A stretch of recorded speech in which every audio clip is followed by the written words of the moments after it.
하나님 말씀 같이 보시겠습니다. 오늘 주신 말씀 로마서 16장 17절에서 20절까지의 말씀입니다. 우리에게 허락하신 본문의 말씀 로마서 16장 17절에서 20절까지 말씀을 보도록 하겠습니다.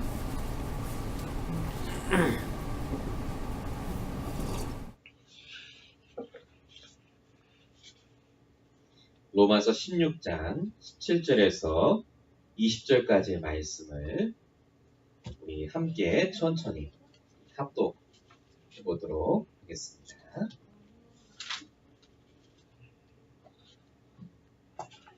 네. 자, 우리 말씀을 천천히 같이 한번 읽어보겠습니다. 형제들아, 내가 너희를 권하노니 너희가 배운 교훈을 거슬려 분쟁을 일으키거나 거치게 하는 자들을 살피고 그들에게서 떠나라. 이 같은 자들은 우리 주 그리스도를 섬기지 아니하고 다만 자기들의 배만 섬기나니 교활한 말과 아첨하는 말로 순진한 자들의 마음을 미혹하느니라. 너희의 순종함이 모든 사람에게 들리는지라. 그러므로 내가 너희에게 말미암아 기뻐하노니 너희가 선한 데 지혜롭고 악한 데 미련하기를 원하노라. 평강의 하나님께서 속히 사단을 너희 발 아래에서 상하게 하시리라. 우리 주 예수의 은혜가 너에게 있을지어다. 아멘. 오늘 같이 보실 말씀의 제목은 교회 안에서 갈등이 올 때입니다. 오늘 말씀에 보니까 20절에 속히 사단을 너희 발 아래서 상하게 하실 거다 라고 적혀져 있습니다. 사단이 발 아래에 상할 정도로 완전히 부서져야 되는데요. 사단이 특별히 역사하는 곳이 바로 교회 안입니다. 교회 안의 성도들끼리, 교회 안의 목회자와 성도들끼리 이간질을 시키고 불리하게 만들고 결국 가장 중요한 말씀을 놓치게 만듭니다. 그래서 제일 중요한 시간이 말씀이 선포되는 시간이거든요. 신기한 게 지난주 주일부터 말씀이 선포되는 시간에 굉장히 많은 소리가 들려요. 오늘도 그렇고 저희가 진짜 응답 받아야 되겠습니다. 정말로 저와 여러분이 하나님이 주시는 말씀으로 그래서 모든 것을 이겨낼 수 있는 중요한 비밀이 시작되셔야 되겠습니다. 그래서 서론적으로 먼저 말씀을 통해서 감사의 조건부터 회복하셔야 됩니다. 우리 이번 주 주신 말씀을 돌아보시면서요. 함께 그 조건을 찾아보겠습니다. 우리에게 어떤 감사의 조건을 주셨냐면요. 우리에게 6월절의 피를 바를 수 있는 언약을 우리에게 주셨습니다. 6월절이라는 단어가 굉장히 중요했습니다. 넘어간다는 뜻이죠. 패스오버. 재앙을 넘어갈 수 있고 문제를 넘어갈 수 있는 말씀을 우리에게 주셨기 때문에 감사하셔야 됩니다. 문제가 해결돼서 감사한 게 아닙니다. 문제는 그대로 있는데 그 문제가 더 이상 우리에게 문제가 안 돼요. 넘어가집니다. 전에는 그것 때문에 내가 너무 힘들어야 되는데 그 힘든 것이 더 이상 힘들지 않게 됩니다. 6월절의 피. 이번 주 어떻게 3일 동안 계속해서 바르고 계십니까? 하나님이 우리에게 첫 번째 감사의 조건으로 6월절의 언약을 주셨습니다. 두 번째가 뭐였습니까? 우리의 관심이 말씀에 있게 하셨습니다. 그래서 감사하셔야 됩니다. 하나님께서요, 말씀 안에 다 있다고 주셨어요. 골로새서 2장 3절입니다. 그 안에는 지혜와 지식의 모든 보화가 감추어져 있느니라. 지혜와 지식이 있다라고 안 하시고요. 감추어져 있다고 써 있습니다. 우리가 진짜 말씀을 통해 나의 감사의 조건을 발견할 때 그 감추어진 지혜와 지식의 모든 걸 발견할 수 있습니다. 뭐가 지혜 있는 겁니까? 말씀이 내 삶에 적용이 되는 것이 지혜 있는 겁니다. 생각해 보십시오. 우리가 지혜가 있어봐야 얼마나 있겠습니까? 근데 진짜 지혜로운 사람은요. 하나님의 말씀이 나의 말씀으로 오늘 내게 적용된 말씀으로 바로 활용하는 분들이 바로 지혜 있는 자들이라 생각을 합니다. 세 번째가 뭐냐면요. 나의 그리스도를 증거하게 하신 것을 감사하셔야 됩니다. 우리가 진리에 대한 얘기를 들으셨죠? 왕으로 오신 그리스도, 진리로 오신 그리스도 맞습니다. 근데 그 진리로 오신 그리스도를 우리가 증거할 수 있도록 하나님이 우리에게 감사의 조건들을 주셨습니다.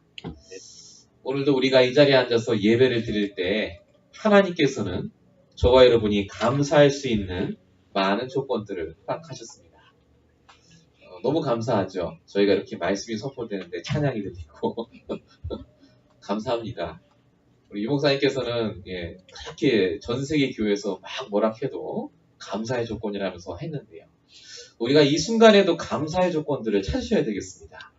그럼에도 불구하고 그리스도입니다.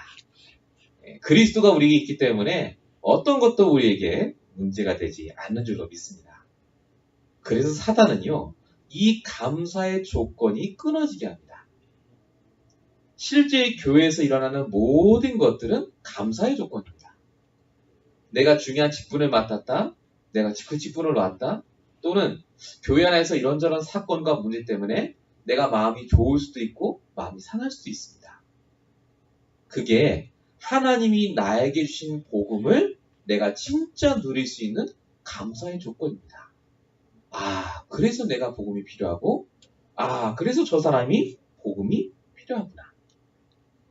사단은요, 그것만 모르게 합니다. 복음 안다는 놈이 왜 저래? 당장 그렇게 합니다. 아니, 복음 안다는 목사님이 왜 저러지? 아이고, 말만 잘하지, 저 사람은 성격은 영 이상해.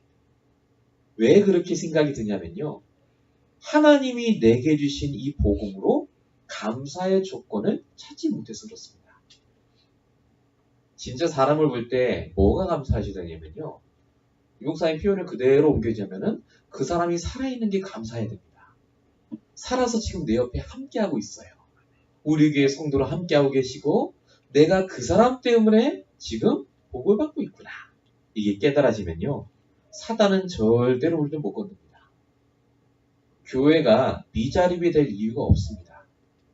진짜 복음이 날마다 선포되고 모든 성도가 사단의 전략에 넘어지지 않을 이 감사의 조건이 지속이 되면요, 하나님이 왜 불신자를 안 보내겠습니까?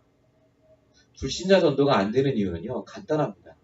불신자를 보낼 교회가 없어서 그렇습니다. 오면 시험 들어요. 큰일 납니다.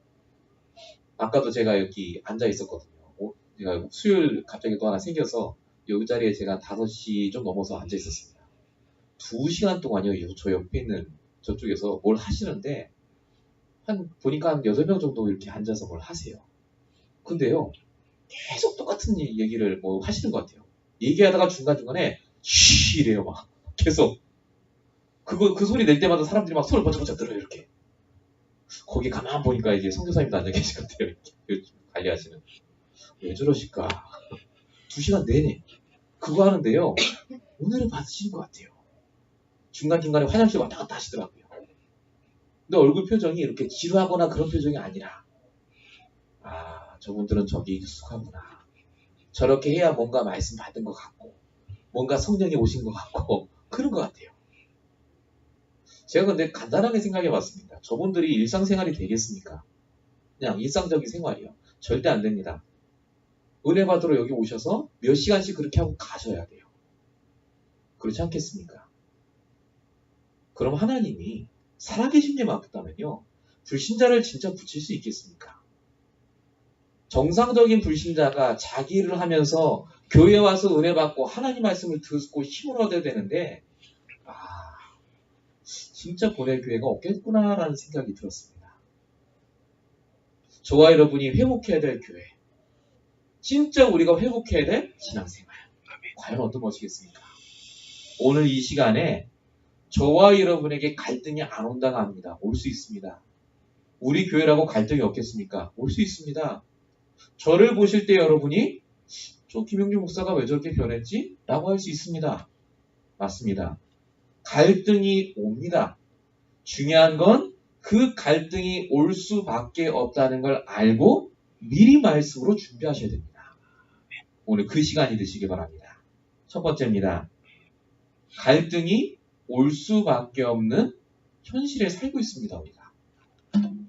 진짜 먼저 알아야 될 게 뭐냐면요. 우리에게 올 수밖에 없는 갈등, 문제는 오래전부터 우리 안에 있었습니다.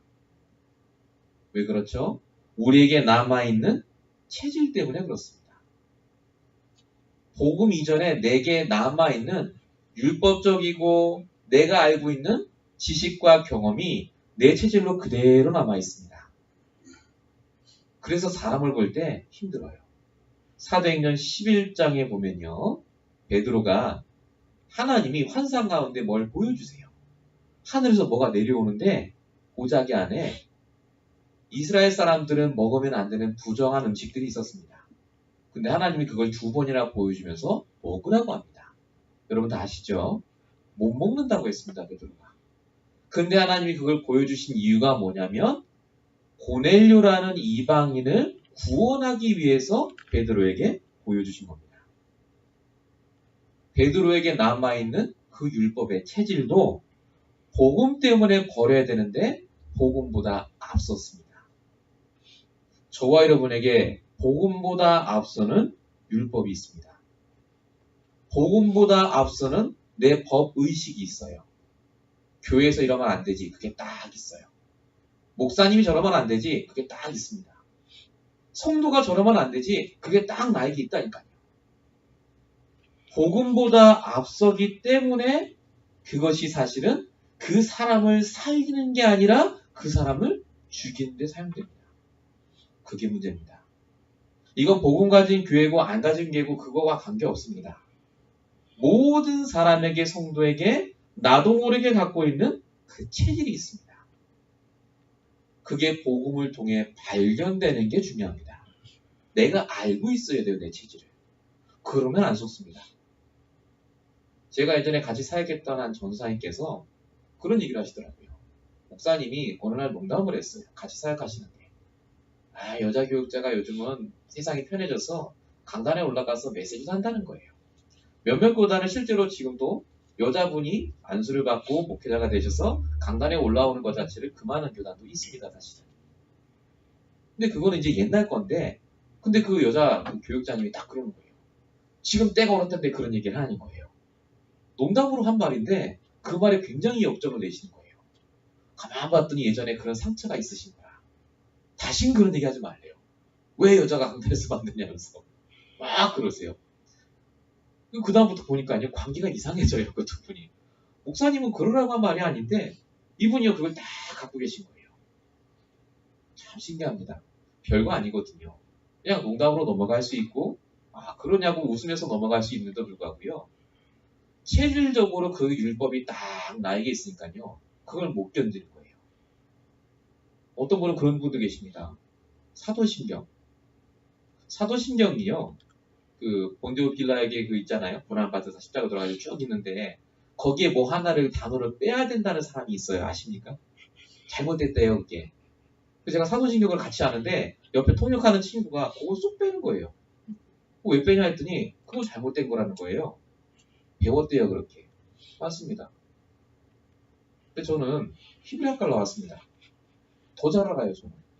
중요한 건 그걸 빼면 복음이고 집어넣으면 복음이 아니고 그건 아니지 않습니까? 아무 관계 없어요. 그냥 저희가 전통적으로 초대교회에서 그걸 계속해서 신앙을 고백해 왔기 때문에 쓰는 것 뿐입니다. 의식이죠. 그게 복음은 아닙니다. 근데 그걸 제가 왜 안 넣냐라고 하니까요. 그 청년 눈빛이 싹 바뀌어요. 목사님이 복음이 아니라면서. 그래요. 참 신기합니다. 아무 상관없거든요. 사람 살리는 거하고. 그렇지 않습니까? 아무 상관없어요. 가만 보니까 이 친구가 가면서 그 얘기를 다 하고 다니는 거예요. 그렇게 해야 된다면서. 정확하게 하면 더 좋겠죠. 정확하게 하면. 하나님이 정말 원하시는 게 맞다면 맞습니다. 근데 그게 사단에게 이용당할 수 있는 율법이라면 그건 안 하는 게 낫습니다. 제가 말씀드리고 싶은 건 뭐냐면요. 정확하게 하지 말자가 아닙니다.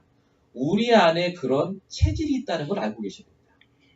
사람을 살리는데 그것이 유용하다면 그렇게 해야 됩니다. 근데 그게 교회 안에 율법을 만들고 교회 분위기를 죽이고 사람을 누르는 거라면 그건 하면 안 됩니다. 우리의 기준은 복음입니다. 사람을 살리는 거죠. 저와 여러분에게 이게 있기 때문에 오늘 이 말씀이 굉장히 중요합니다. 두 번째로요. 무능 때문에 오는 갈등도 있습니다. 사도행전 6장에 보니까요. 헬라파 과부들과 히브리파 과부들이 구제용품 때문에 싸웁니다. 그 장면이 쭉 나옵니다. 막 싸우니까 이제 7집사를 세우고 막 그런 장면이 나오거든요. 아유, 어떻게 교회 다니는 사람끼리 그 구제용품 때문에 싸우느냐. 예, 싸울 수 있습니다. 물질이거든요. 물질. 돈 문제. 힘든 분들은 실제로 그게 마음의 상처입니다. 그래서 그것 때문에 서로 상처 입고 상처 받을 수도 있습니다. 이게 굉장히 민감합니다. 근데 중요한 건 뭐냐면요. 사실은 돈 문제가 아닙니다.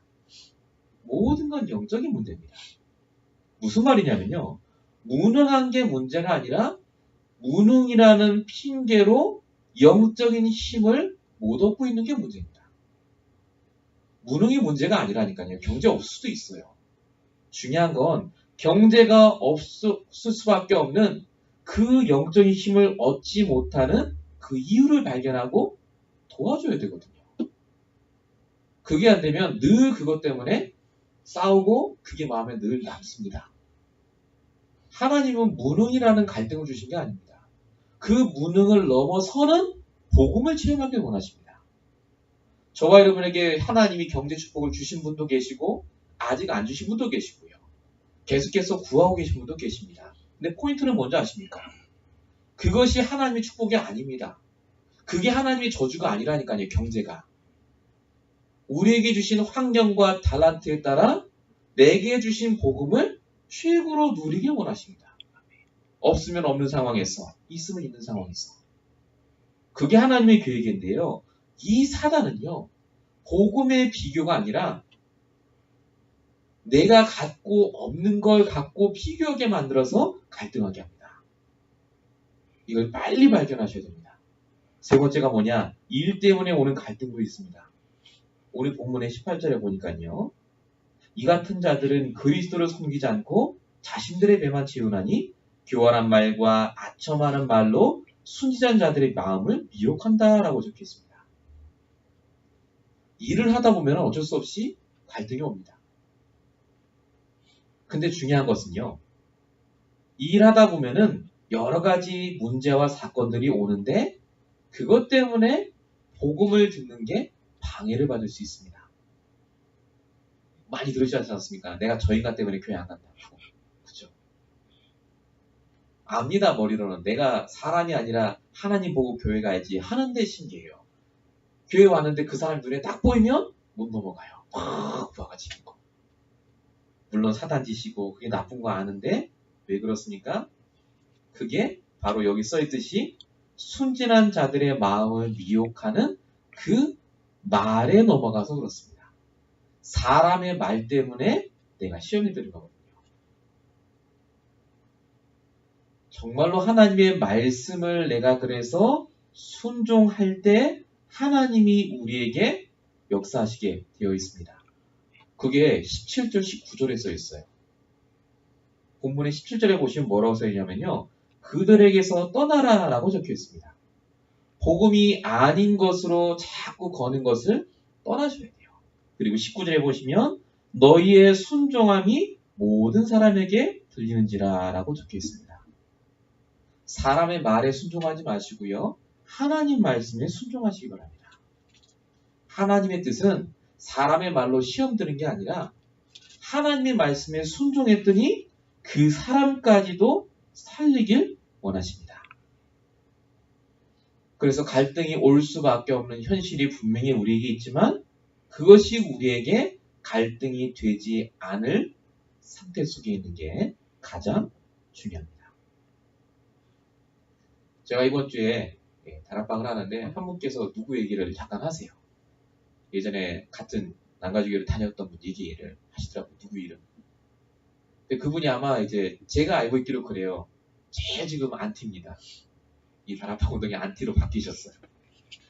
어떻게 안티로 바뀌셨느냐. 하여튼 무슨 어디서 들으셨는지 목사님이 나쁜 거, 무슨 교회 누구 못한 거, 그 교회 다니다가 망한 거 이런 걸 다 알고 계세요. 그러니까 그분이 지금 일반 교회를 잘 다니세요. 가족분들도 다. 다락방을 몇 년 하셨던 분인데 잘 다니세요. 그래서 이제 다락방 다니는 분들 만나면은 꼭 하는 말이 있는 거예요. 뭐냐? 빨리 나가라고 하겠어. 빨리 나가라. 그게 있으면 망한다. 보고 만다. 오히려 일반교회 가봐라. 얼마나 깨끗하고 정직하고 성도들 사랑 넘치고 그런 얘기 하신다는 거예요. 제가 그 말 듣는데 반은 맞아요. 맞아요. 반은 깨끗하시죠. 정직하시고. 근데 제가 정말로 제가 안타까운 게 뭐냐면요. 그분이 교회 안에서 본 게 사람도 똑바로 보셨고 교회 단점도 똑바로 보셨고 이 다락방 운동이 갖고 있는 여러 가지 많은 것들을 보신 게 맞아요. 근데 딱 하나 못 보셨어요. 복음만 못 보셨어요. 복음. 그래서 하나님이 우리에게 복음을 주셨잖아요. 정말로 우리가 깨끗하게 살지 못하고 정직하게 살지 못하고 사랑이 없어서 교회를 세운 게 아닙니다. 하나님은 이 복음을 이끌으라고 복음을 세웠어요. 교회를. 이 복음 때문에 우리를 부르셨거든요. 정말로 복음이 갖고 있는 게 맞다면요. 진짜 힘든 사람을 쳐다보면 그 복음으로 사람을 살리게 되어 있습니다. 절대 교회로 안 합니다. 저를 통해서 교회를 나갈 때 제가 몇 전에 말씀드렸죠. 제가 부목사가 있을 때 저한테 와서 얘기를 하고 나갔어요. 교회를. 이유가 거의 다 대동소이했습니다. 거의 다. 뭐라고 하시느냐. 이 교회 안에서 여러 가지 시험들을 얘기하는 거예요. 근데 제가 들으면서 공통적인 게 뭐냐면요. 그분들이 진정한 복음을 갖고 이 교회를 본 게 아닙니다. 자기 생각대로 교회를 다니셨고 그 체질대로 교회를 다니다가 그것 때문에 시험 들으신 거예요. 어느 교회를 가느냐 중요합니다. 근데 그 이전에 우리가 갖고 있는 이 복음만 있으면 우리가 어느 교회를 가도 괜찮습니다. 그렇지 않습니까? 저와 여러분이 지금 교회가 없어서 여기 다시 모여서 우리가 새로운 교회를 하는 게 아닙니다. 하나님은 우리가 이 땅의 사명이 복음을 알고 복음 누리고 복음 전하길 원하십니다. 저는 지금이라도 하나님의 사명이 이 교회를 해체하고 복음 전하는 일에 하라. 그거 하면 됩니다. 교회에 우리 뜻이 없습니다. 복음의 뜻이 있죠. 진짜 이 복음 전하는 교회가 우리 교회가 만약에 맞다면 하나님은 그런 사람들을 보내주실 겁니다. 우리 교회에 분명히 갈등이 일으킬 사람이 옵니다. 어쩜 지금 와 있을 수도 있어요. 근데 정말로 저와 여러분이 날마다 복음으로 우리 자신을요. 날마다 그 영적 상태로 바꿔가시면 와도 괜찮습니다. 신천지가 와도 괜찮습니다. 여과증인 와도 괜찮다니까요. 우리 교회는. 그게 교회 축복 아닙니까? 이 자리에 어떤 사람이 와도 괜찮습니다. 너무 다행인 게 우리 교회는 정말 그런 사람이 와 있잖아요. 지금 박옥수도 와 계시고 네, 별의별 사람 다 와 계십니다. 하나님의 사인이죠. 오직 복음으로 그분들을 하나님의 사람으로 만들라고요. 저와 여러분이 이 축복을 꼭 누리셔야 되겠습니다. 두 번째입니다. 그래서 갈등이 오기 전에 우리가 갖고 있어야 할 것이 있습니다. 뭘 갖고 있어야 되냐면요. 복음의 눈으로 볼 수 있는 그 힘을 갖고 계셔야 됩니다. 에베소서 1장 4절입니다. 곧 창세전에 그리스도 안에서 우리를 택하사 우리로 사랑 안에서 그 앞에서 거룩하고 흠이 없게 하시려고. 하나님께서 우리를 택하셨습니다. 택하셨어요. 왜 택하셨느냐? 우리가 이 복음으로 날마다 흠이 없게 하시려고 우리를 택하셨습니다. 흠이 없다는 말 여러분 아십니까? 사람은 흠이 있습니다. 저도 흠이 있거든요. 결점이 있습니다. 근데 하나님이 그런 나를 복음으로 부르셔서 흠이 없게 하시려고 부르셨다니까요. 흠이 없게 하시려고. 우리 교회 모든 성도가 흠이 있어요. 저를 포함해서. 목사가 제일 흠이 많습니다. 영적 문제 제일 심각한 사람이 접니다. 근데 하나님이 이렇게 흠이 많은 저를 부르신 이유가 뭐냐? 이렇게 흠 많고 영적 문제 심각한 저를 하나님이 붙드시면 사람을 살리는 자로 바꿀 수 있다는 걸 보여주시려고요. 그래서 교회는요, 이렇게 삼각형이 거꾸로 된 것과 같아요. 목사가 제일 영적 문제 심각합니다. 네, 그 다음부터 중직자 순서로 이렇게 가세요. 그만큼 저와 여러분이 흠이 없게 하시려고 나를 부르셨다는 걸 아시면 성도가 흠이 있고 이런저런 나에게 상처 주는 말을 해도 여러분께서 정말로 그 응답 속에 있지 않고 하나 주신 응답 속으로 들어가게 될 줄로 믿습니다. 우리는 흠이 있어요. 근데 흠이 없게 하시려고 우리를 부르셨습니다. 두 번째로요. 영적인 눈을 갖추고 봐야 됩니다. 이게 무슨 말이냐면요. 영적인 힘이 있어야 된다는 말과 같습니다. 분명히 복음의 눈으로 나를 쳐다보면 그 사람을 쳐다보면 흠이 있는 게 맞아요. 근데 그 힘이 없으면 나도 모르게 숨습니다. 베드로전서 5장 7절 8절 너희 염려를 다 주께 맡기라. 근신하라 깨어라 너희 대적마귀가 우는 사자같이 두루다니며 삼킬 자를 찾는다. 내 속에 나도 모르게 염려가 있고 갈등이 있고 문제가 있으면 반드시 사단에게 삼켜집니다. 그리고 나도 모르게 내가 갖고 있는 이 복음의 능력을 놓치시게 됩니다. 갈등 이전에 그래서 복음의 눈으로 나를 보시고요. 영적인 눈으로 내가 날마다 힘을 얻지 않으면 현장에서 똑같은 사람이 됩니다. 쉽게 말씀드리면 교회 안에서는 괜찮은데 교회 밖에서 이런저런 소리를 들으면서요. 그 말에 동조를 하세요.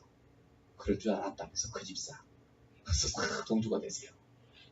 혹시라도 저희 교회 성도님들끼리 이런저런 얘기를 하시다가 혹시라도 흠에 대한 얘기를 하시려거들랑 정말 기도해 주십시오. 라고 기도 부탁을 하시기 바랍니다. 그래서 그 성도님 기도해 주셔야 되고 그래서 그 목사님 기도해 주셔야 되고 그래서 그 전도사님 기도해 주셔야 되고 우리 정말 같이 기도합시다. 사단이 틈타지 못하도록. 그게 복음의 눈으로 보는 거 아니겠습니까? 정말로 하나님께서 이것 때문에 우리를 택하시고요. 우리를 부르신 줄로 믿습니다. 어제 전화가 왔어요. 3시 반에. 나 뭐 권사님 가야 되는데 전화가 왔는데 느낌이 쎄해요. 그래서 받았더니 아니라 다를까 목사님 저 병원 가야 돼요. 못하겠단 말이죠. 야, 한 주밖에 안 됐는데 어쩜 더 절하실까봐. 그러면서 이제 또 얘기를 하시는 거예요. 목사님 근데 시간이 화요일이 조금 또 그렇대요. 언제 괜찮으십니까? 이거 막 얘기하시는데 제가 안 되는 시간이에요. 결국은 이제 다시 이제 얘기합시다 하고 끊었는데 쉽게 말하면 이제 다락방 시간부터 다시 잡아야 돼요 지금. 야 이거 왜 그럴까? 처음 드는 생각이 뭐냐면 심각하구나. 기도 많이 해야 되겠구나. 그래서 이제 좀 그래요. 근데 제가 생각을 바꿨어요. 하나님의 계획이 뭘까? 복음의 눈으로. 하나님께서 왜 저분을 지금 우리 교회와 같이 가게 하실까? 정말로 저분을 내가 도울 수 있는 것이 무엇일까? 다시 기도하게 됐습니다. 제가 제일 시험 들 때가 언제냐면요. 사실은 시험 들다기보다 힘 빠질 때가 우리 교회 올 가능성이 전혀 없는데 저랑 이제 계속 하길 바라는 분들이에요. 이제 계속 하는데 이분들은 우리 교회 올 가능성도 없고 그런 분들이에요. 물론 저는 복음 전하는 사명을 갖고 태어났기 때문에 이게 당연한 겁니다. 근데 눈에 보이는 거라 저도 모르게 그 생각이 들 때가 있어요. 신기한 건 뭐냐면요. 하나님이 그때마다 제 생각을 바꿀 만한 뭔가 사건과 문제를 주세요. 이번 주 월요일에도 제가 갔거든요. 그 집에. 지난주에 안 빠져갖고 제가 농담으로 그랬잖아요. 카톡 오기로는 자기만 감기 들어서 못 온다 했는데 가족이 싹 다 감기 들어서 안 온 것 같다면서 제가 웃으면서 그랬는데 진짜가 봤더니 싹 다 감기 들었어요. 진짜로 못 온 거예요. 그래서 다음 주에는 오겠다면서 제가 바로 회개했어요. 근데 말씀을 이렇게 보는데요. 제가 그 구원의 길을 주고 다 적으라 했거든요. 그랬더니 그 여자분이 그거를 깨알같이 다 적었어요. 이렇게 했다는 거예요. 지금 그분들이 어디서 사냐면은 그 시아버지 시어머니 사는 집에 그 거실에서 거주해요. 지금 집이 없어요. 잠깐 거기 있는데 거실에서 자고 먹고 하는 거예요. 근데 거기서 예배를 드려야 돼요. 자기들끼리 예배 드리고 그거 구원의 기도 좀 적고 나름대로 좀 잘 하고 있대요. 지난주하고 이번주하고 확실히 조금씩 달라진 것 같아요. 보는데 제 마음에 엄청나게 회개가 들어온 거예요. 너는 이 사람들 교회 안 온다고 막 안 갈라했지. 봐라. 보는데요. 제가 정말 이렇게 죄송하더라고요. 이 사람들이 오든 안 오든 지금 이 사람들은 복음이 필요하니까 내가 진짜 복음 계속해서 도와줘야 되겠다. 제가 결단하고 오게 됐습니다. 복음의 능력이죠. 제가 오늘도 새롭게 하나가 열려서 제가 호텔에 방문을 했습니다. 가봤더니 웬 주인 아줌마하고 웬 아가씨가 이제 앉아서 이제 말씀을 듣게 됐어요. 이 주인 아줌마는 저한테 그래요. 자기는 교인이래요. 근데 교인인데 자기가 주인이라는 거예요. 주인인데 교회를 가려고 하면은 자기 직원들이 있는데 이 직원들이 먼저 교회 가서 은혜 받는 게 낫겠다 싶어서 가라고 그랬대요. 자기가 주일을 남고 대신에. 그렇게 해서 20년을 보냈다는 거예요. 교회 몇 번 가셨습니까? 했더니 손에 꼽을 만큼 가셨어요. 그리고 자기는 교인이라는 거예요. 그건 교인이 아닌데 성경책을 갖고 오시는데 보니까요. 성경책을 한 번도 안 폈어요. 새 책이에요. 목사님 오셔서 새로 펴보네요 하고 막 웃어서 펴보세요. 찬송가를 하나도 몰라요. 20년 동안 교인이랍니다. 제가 할 말이 없어요. 그 옆에 앉은 여자 친구는요. 한국에서 부산에서 온 친구인데 교회 생활을 중학교 때부터 쭉 했대요. 했는데 저한테 막 얘기를 해요. 전도도 해봤고 말씀도 많이 들었고 밖에서 막 전도지도 나눠주고 교회에서는 싱을 합니다. 자기가. 신앙생활 잘하셨네요. 교회 어디 다니세요? 했더니 부산에 있는 무슨 교회 얘기를 해요.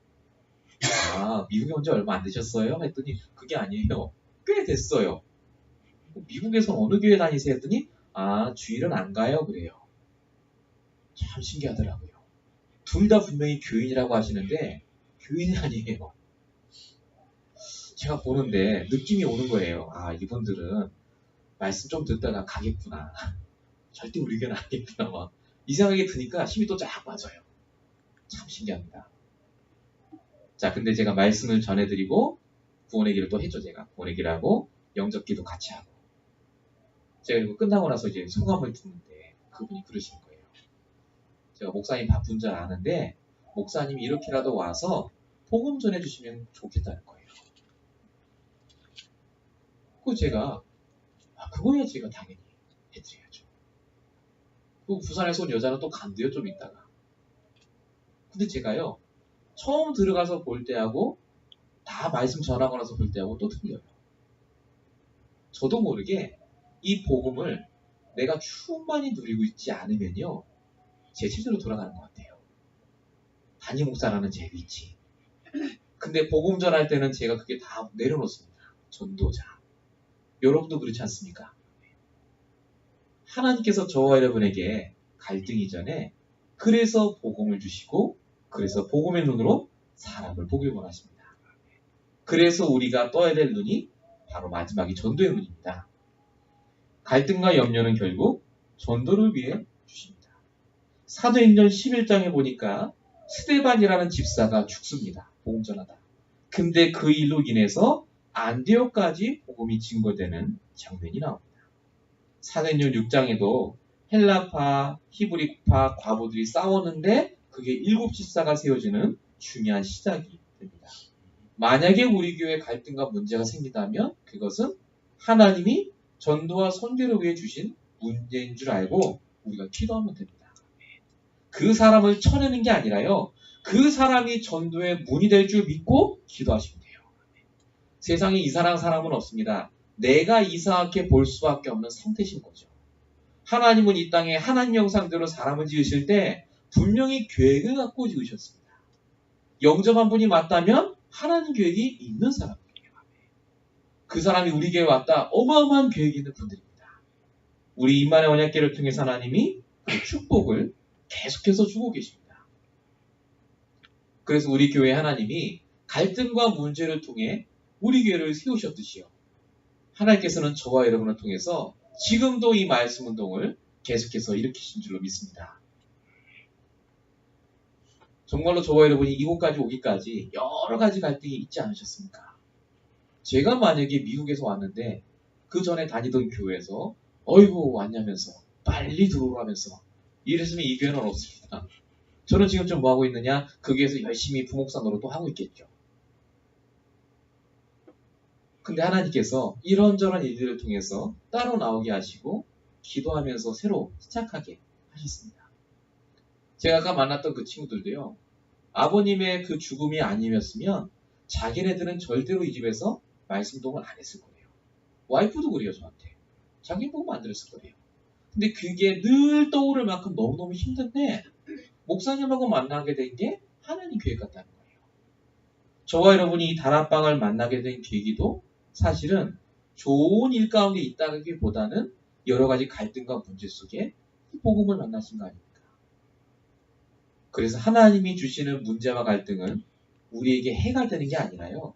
정말로 이 복음을 나의 복음으로 만드는 가장 중요한 기회가 됩니다.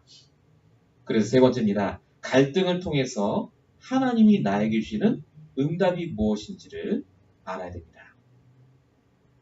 첫 번째가 로마서 16장 19절에 써있듯이 선한 데 지혜롭고 악한 데 미련하기를 원합니다. 자, 이 말을 선한 데 악한 데 이 말을 사람들이 많이 오해합니다. 선하다는 말을 착하게 하는 걸로 생각합니다. 아닙니다. 그 얘기가 아니에요. 지혜롭다, 미련하다 뒤에 이렇게 써있죠. 이게 무슨 말이냐면요.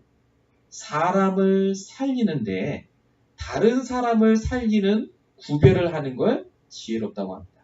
그게 선한 겁니다. 악한데 미련하다는 말은 무슨 말이냐면요. 나를 살리는데 구별하는 걸 말합니다. 다른 사람을 살리는데 구별한다는 말은 무슨 말이냐면요. 다른 사람의 영적인 상태를 보고 말도 가려서 할 수 있고 그 사람에게 필요한 말을 하는 것에 지혜롭게 하라는 말입니다. 그게 지혜로운 거예요. 사람 살리는 말을 하고 도와주고 배려하고 그게 선한 겁니다. 악한 건 뭡니까? 나를 살리기 위해서만 열심히 하는 겁니다. 내가 손해봤다거나 무시당했다고 생각하면 그걸 딱 표시를 해요. 그래서 관계를 깹니다. 그게 악한데 미련하게 하는 겁니다. 그래서 진짜 지혜로운 사람은요. 그래서 다른 사람을 살리고 나를 살리는데 지혜롭게 됩니다. 그래서 날마다 우리가 지혜로울 수 있는 나의 말씀이 있으셔야 됩니다. 두 번째로요. 결국 전도와 선교의 키는 관계입니다. 두 가지 중요한 관계가 있습니다. 그게 하나님이 세우신 두 가지 중요한 조직에 다 있습니다. 첫 번째가 가정이고 두 번째가 교회입니다. 이 두 가지는 하나님이 세우셨어요. 그래서 사단은 가정을 깨고 교회를 깹니다. 그럼 어떻게 하면 되겠습니까? 제일 중요한 게 가정에서는 복음 가진 자, 교회에서는 결국은 메신저입니다.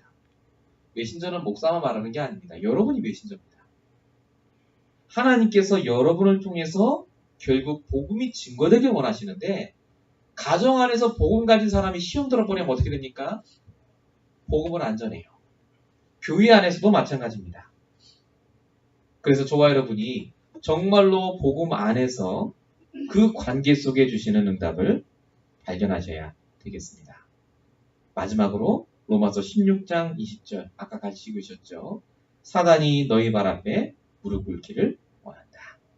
사단이 건드려도 아무 문제되지 않는 영적인 상태. 그런 사람을 하나님께서 붙여주시기 위해서 우리가 먼저 그렇게 대될 줄로 믿습니다. 얼바인회에서 계속해서 지금 만남이 이루어졌다가 끊어졌다가 합니다. 요즘 조금 끊어진 상태예요, 사실은. 근데 얼바인 계신 분들의 특징이 뭐냐면요. 다니는 교회가 다 있으세요. 힘들 때만 와서 이렇게 복음 듣고 가시고 그런 분들입니다. 우리 이기원 여사님이 말하자면 충전기 같은 거예요. 좀 힘들어지면 왔다가 듣고 조금 좋다 그럼 또 떨어졌다가.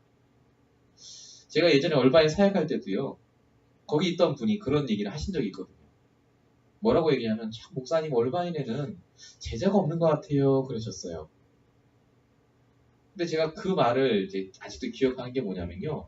필요할 때만 사람을 만나줘요. 나를 만나려고 하고 자기가 필요 없으면 절대 안 만나요. 또 바쁘다 그러고.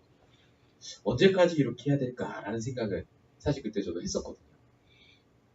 근데 중요한 건 뭐냐면요.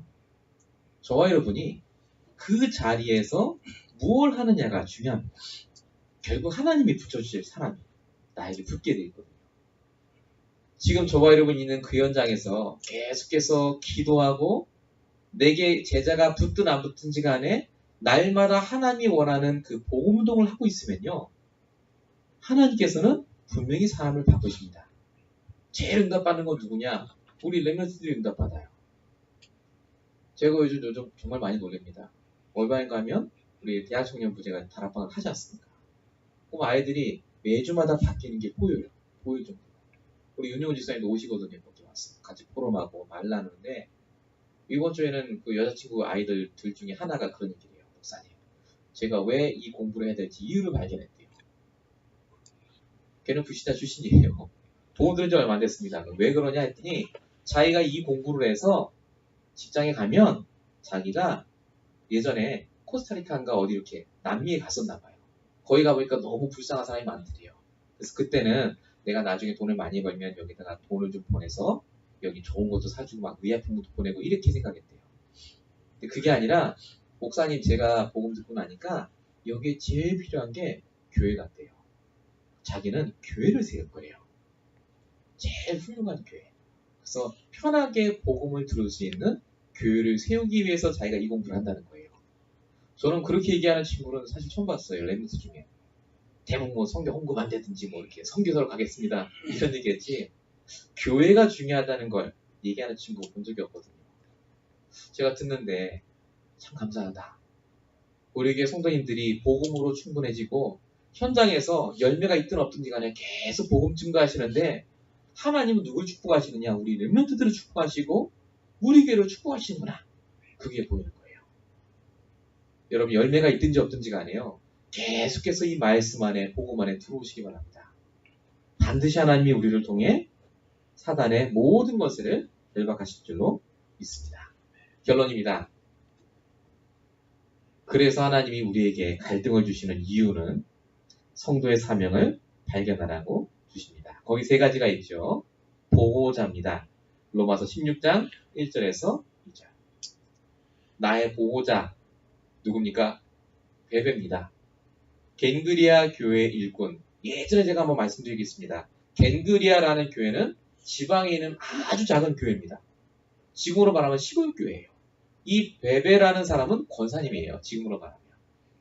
얼마나 뭐 똑똑했겠습니까? 근데 이 베베라는 권사가 바울 목사님을 보호자로 여기고 정말로 보호했다라고 바울은 얘기하고 있습니다. 교회 안에 갈등이 생기면 보호해줄 사람이 필요합니다. 그분이 여러분이 되시길 축원드립니다. 사람을 보호해주시고 배려해주시고 이유는 하나입니다. 하나님이 바꾸실 시간표가 오기 때문에. 두 번째가요. 동역자입니다. 로마서 16장 3절에서 5절이죠. 브리스가 아굴라. 자기 목이라도 내놔라. 동역자. 여러분 바울이 얼마나 사람이 괴팍했냐면요. 이 사람은요 정상적인 사람이 아닙니다. 제가 봤을 때는. 완전히 잡혀 있었어요. 예수 믿는다는 사람을 잡아 죽이려고요. 법정에서 공문을 얻어갖고 사람을 잡아 죽이려고 쫓아갔다니까요. 저와 여러분은 그렇게까지는 안 하잖아요. 아무리 사람이 미워도. 근데 그 정도로 나쁜 사람이었어요. 얼마나 괴팍했냐. 예수 믿는 사람 죽일 뿐만 아니라 간질병도 있었어요. 얼마나 성격이 막 포악했으면 간질 그냥 안 오잖아요. 온순한 사람이 막 간질 걸리고 그렇습니까? 물론 유전적으로 그렇지만요. 뿐만 아니라 이 사람은 부인과도 이혼했어요. 중요한 건 바나바 목사님과 대판 싸우고 서로 찢어집니다. 나중에 성교갈 때. 이런 사람이에요. 바울은 완벽한 사람이 아니었거든요. 근데 이 바울을 위해서 목이라도 내놨습니다. 동역자의 뜻은요. 그 사람을 좋아서 따라가는 게 아닙니다. 복음 때문에 그 사람을 도와주고 복음 때문에 그 사람을 정말로 옆에서 도와주는 사람을 말합니다. 동역자. 복음을 갖고 있으니까. 세 번째가 식주인입니다. 로마서 16장 23절. 나와 온 교회를 돌봐주는 가요. 식주인이란 말은 밥을 책임지는 자가 아닙니다. 식주인이란 말은 그 교회에 밥 먹는 거, 일하는 거, 행정, 교육, 사는 것까지요. 이 가이오 한 사람을 찾아가면 다 해결됐다는 말입니다. 그래서 가이오만 찾아가면 직장 문제도 해결되고 학원 문제도 해결되고 경제 문제도 해결됐다는 말입니다. 그러니까 이 가이오가 있는 교회는 사람이 당연히 붙겠죠. 집주인. 반드시 이 축복을 가질 중직자가 우리 교회에 응답으로 올 줄 믿습니다. 이 사람들이 갈등을 통해서 만난 사람들입니다. 갈등과 문제가 없었다면 이 로마서 16장의 사람들을 만날 수가 없어요, 바울이. 지금 여러분에게 그동안 교회 생활하시면서 또 오늘까지 혹시라도 여러분 마음에 걸리는 사람이나 문제가 있었다면요, 그걸 싹 다 바꾸세요. 나에게 로마서 16장의 인물을 붙일 중요한 시간표입니다. 그게 기회였어요. 그래서 우리의 사명은 뭐냐면요, 이번 주에 말씀 나왔었죠. 237개국의 나라의 사람들이 다 와서 예배 드릴 수 있는 교회를 지으다가 아니라 그 교회를 우리가 서포트할 수 있는 그릇을 준비하셔야 됩니다. 교회 안에 갈등이 안 온다가 아닙니다. 옵니다. 그 갈등은 237개국의 렘넌트와 다민족 목회자와 저 남이 끝까지 살릴 제자를 세울 기회로 바뀔 줄로 믿습니다. 여러분의 문제는 그래서 세계복음할 문제예요. 우리 교회의 문제는 세계복음할 문제로 바뀔 줄로 믿습니다. 그래서 정말로 기도해 주셨으면 좋겠습니다. 제일 중요한 건 저를 위해서 기도해 주셨으면 좋겠어요. 정말. 늘 말씀드리는 건요, 겸손이 아닙니다. 제가 정말로 제일 부족해요. 제일 시험도 많이 들고 제일 연약합니다. 부족한 저를 위해서 정말 기도해 주시고요. 오직 복음만 전하도록, 이 복음에 정말 생을 걸도록 저는 매일마다 여러분을 놓고 정말로 기도하거든요. 매일마다. 기도할 때마다 제 마음에 항상 하나님 주실 생각이 있어요. 지금 여러분들의 상태보다 더 크게 하나님이 쓰실 거라는 확신이 계속 옵니다. 지금 여러분의 상태가 여러분이 아닙니다. 여러분을 통해서 세계복음만 응답을 주실 겁니다. LA, 얼바인, 부에나파, 이 남가주예요. 진짜 복음 전하면 어떤 축복을 받는지 하나님이 모델로 여러분을 삼으실 겁니다. 그래서 우리 교회에 오는 문제와 갈등은 저는 축복이라고 생각합니다. 더 기도할 수 있으니까요, 제가. 부족한 목회자와 중직자, 우리 장로님, 권사님, 안수집사님, 우리 성도들을 위해서요. 정말로 시간 나실 때마다 기도해 주시고, 혹시라도 우리 교회에 이런저런 사람이 와서 이런저런 얘기를 하실 것들은요, 다 들어주시되, 그래서 결론은 같이 기도합시다가 되셔야 돼요. 아, 그렇습니까? 아, 그 전도사님이 그러셨어요. 진짜 같이 기도해 주십시다. 그럴 수 있죠. 같이 기도해 주십시다. 이간질에 속아 넘어지 마시고 정말로 같이 기도하고 응답 받으셨으면 좋겠습니다. 이 축복을 평생 누리시길 예수로 축원드립니다. 우리 시간에 말씀 붙잡으시고요. 합심으로 함께 잠시 기도하겠습니다. 정말로 이 시간 여러분 마음속에 남아있는 모든 갈등, 문제, 사건을 그리스도의 십자가 앞에 내려놓으시고 정말로 이 시간 오직 복음으로 충만할 수 있도록 하나님 정말로 나에게 힘을 허락하셔서 어떤 문제와 사건 속에서도 속지 않도록 역사해달라고 우리 시간에 합심으로 하나님께 같이 기도하겠습니다.